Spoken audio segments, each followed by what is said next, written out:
ഭാര്യയും ഭർത്താവും തമ്മിൽ അകന്നു പോകുകയാണ്, അഭിപ്രായ വ്യത്യാസത്തിൽ ജീവിക്കുന്നു.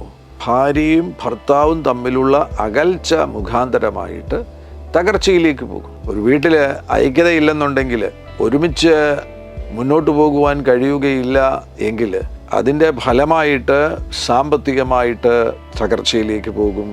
കുട്ടികൾ മത്സരികളായി തീരും, അനുസരണക്കേടിലേക്ക് പോകും. ശാരീരികമായിട്ടുള്ള രോഗങ്ങൾ ഈ പ്രിയപ്പെട്ടവരെ പീഡിപ്പിക്കുവാൻ തുടങ്ങും. മനസ്സമാധാനം കാണത്തില്ല, ഉറക്കം ശരിയാകത്തില്ല, വ്യാകുലതയിലും ആകുലതയിലും ജീവിക്കേണ്ടതായിട്ട് വരും. വഴക്കുകളിലാണ് ഇപ്പോൾ ആയിരിക്കുന്നത് എങ്കിൽ അതിൽ നിന്ന് പുറത്തു വരിക. ഭർത്താവിനും ഭാര്യയ്ക്കും സ്നേഹത്തോടും സമാധാനത്തോടും കൂടെ ജീവിക്കുവാൻ കഴിയും. ഒരു റിന്യൂവൽ ഉണ്ടായാൽ മതി. ഇന്നു മുതൽ ഒരു മാറ്റത്തിന് തീരുമാനമെടുക്കണം.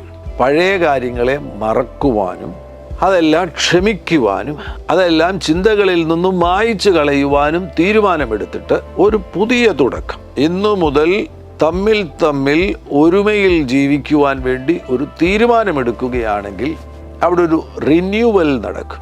ആ റിന്യൂവൽ നടന്നാൽ മതി, തീർച്ചയായിട്ടും ഭവനങ്ങളിൽ അത്ഭുതങ്ങൾ സംഭവിക്കുവാൻ തുടങ്ങും.